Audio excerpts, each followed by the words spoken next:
Short backstory: my friend, let's call her Sonia, regularly has unusual dreams and encounters various anomalous phenomena. When I meet Sonia, she tells me about it, but before, I usually just shrugged it off, until the one time it really freaked me out. About a year ago, my older sister had a miscarriage and buried it in our yard under a tree. Sonia didn't know about it. At the time, she and I weren't close enough to discuss such personal family things. A month ago, Sonia and I were sitting in our yard, and she started telling me about a dream she had been having a lot lately. In this dream, it was me and my sister, and we were sitting in the backyard watching a small child who was playing there. The child looked to be 2 to 4 years old. He had very dark skin with Asian facial features and black straight hair. There was a defect on his face, as if his face was underdeveloped. Her description matched exactly what my sister's baby would have looked like had he been born at term. My sister is blonde with brown hair and half Asian, and her boyfriend is half Vietnamese and half African. Realizing this sent shivers down my spine. Still hoping that it was just a coincidence, I asked Sonia where exactly this child was playing, and she pointed to a small area under a tree. Again, she had no way of knowing that anyone was buried there at all. The place was not marked in any way, and had long been overgrown with grass. I was so taken aback by this that I quickly turned the conversation to another topic. 2 weeks passed after this incident, and we had a dinner party at our house, where Sonia and I and 2 of our friends were there. We were drinking wine and having a good time, and the conversation somehow turned to the topic of ghosts. One of the friends stated that every case of ghost sightings had a logical basis and that nothing paranormal existed. He was so persistent that I decided to tell him about the case of Sonia's dream and my sister's miscarriage. I don't like to talk about family matters, but I was a little tipsy, and there was no stopping me now. First, I asked Sonia to tell her dream again, and then I drew a diagram of our yard with a tree and asked Sonia to point out where the baby was playing in her dream. And when she circled that spot, I told them all that that was where my sister had buried her unborn baby.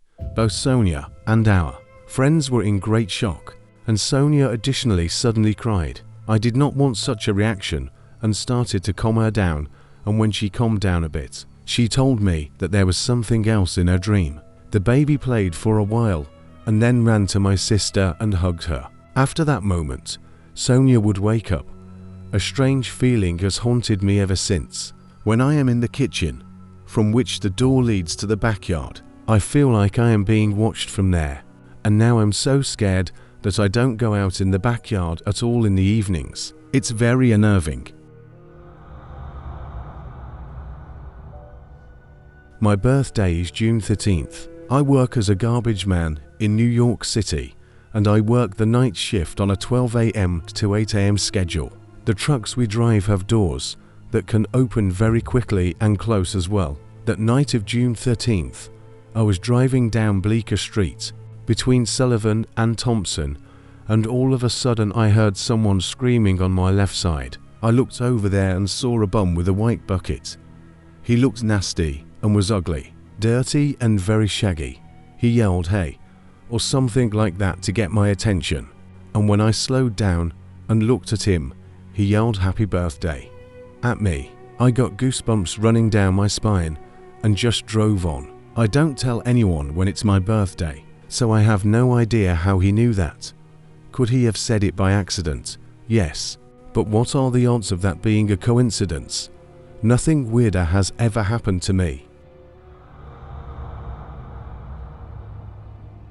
When I was a kid, 8 days a month I had to sit in the Iron Fortress. That's what I called the 24-hour stall in the park in the center of the city where my mother had to work.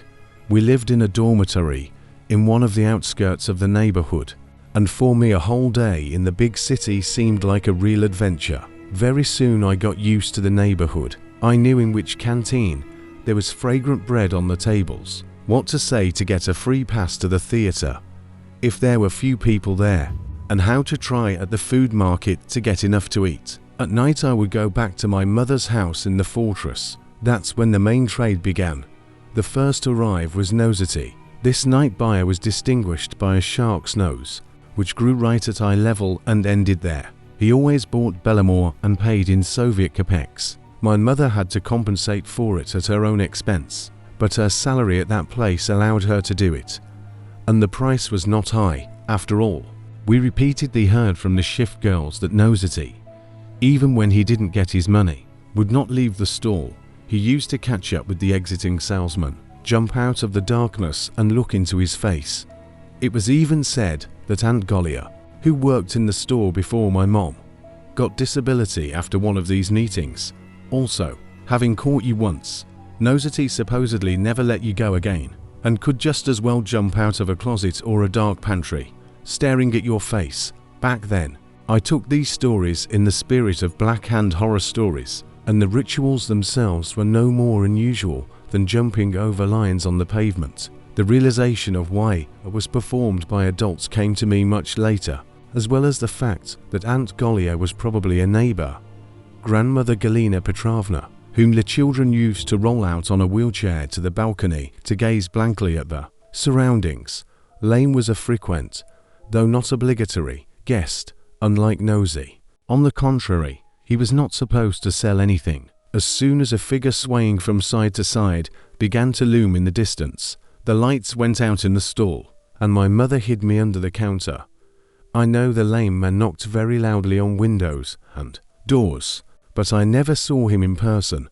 I don't think anyone who could tell you about him ever saw him. There must have been other strange visitors, but in 2 and a bit months I never managed to meet them. Closer to 3 o'clock came those who actually made the nightly revenue of the store. I called them the men in tall clothes. I might be lying when I say came, since I never saw any of them walking. The dark silhouettes just gathered from all directions. They could be spotted wherever the streetlights didn't reach, but where you could tell the difference between true darkness and semi-darkness. That's when my help was needed. My mom would open the refrigerator and pull out various meat byproducts, kidneys, livers, intestines, and even eyes. Our task was, in 4 hands, to throw them through the small window as quickly and as far away as possible. After that, somewhere on the edge of the light, a commotion began, in which we could already make out something. Here and there the eye caught sight of high collars, sharp headdresses, outstretched legs and straight sleeves that were much longer than arms.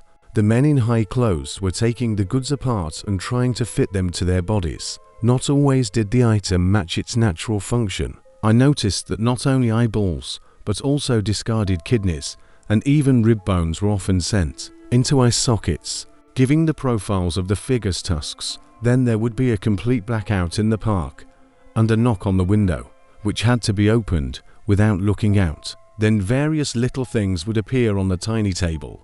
Bottle caps, Soviet nickels and clods of earth. But every time, there were ancient coins, gold teeth and wedding rings. Once my mother took such things to a jewelry store for appraisal, but the owner of the stall got wind of it, and they had a big scandal with threats. That's how every shift went. During the day I had fun in the center, and at night I played strange games. One day, there was a food shortage in the city. Soon the worried citizens, as is the old tradition, cleared the shelves of all meat, including giblets and beef tails. Apparently, the owner of the stall had a special supply, because our refrigerator was not running low. By then, we seemed to have saved up a fair amount of money.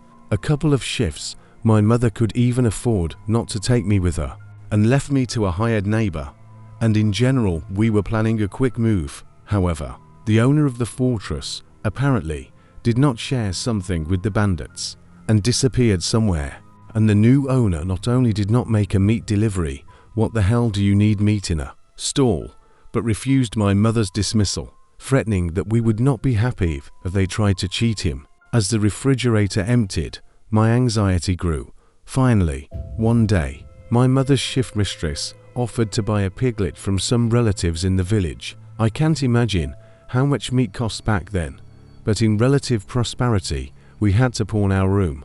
But I even managed to eat secretly from my mother the real pork, which was cooked by a shift worker. Since we no longer had a room, for several days in a row we lived directly in the stall. which was penetrated by abnormally cold pre-fall winds, and I witnessed the day when we ran out of supplies, letting Nosy go. We hastily waited for the shadows to begin to block the view of the distant streetlights in the park. As always, we opened the refrigerator and began scattering the remains of the piglet. Just like before, a commotion began outside the window. Only this time, it came to an abrupt end. The lights went out in the park, but no one knocked on the window. The men in tall clothes had surrounded the stall and were silently waiting for something.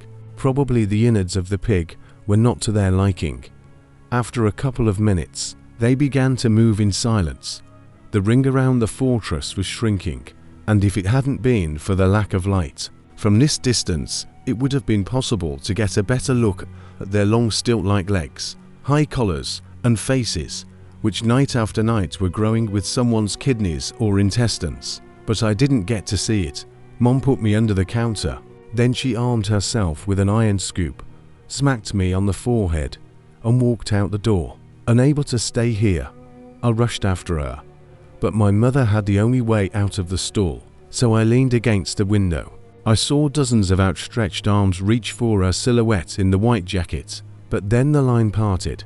The white figure disappeared into the shadows of the trees, and then dragged something that looked like a sack out of there. The circle around the fortress became a pile of mullah. At that moment the door opened. My mom grabbed me and dragged me away. From the park, we ran to the train station and boarded the train that took us to the Far East. No one hindered us, surprisingly.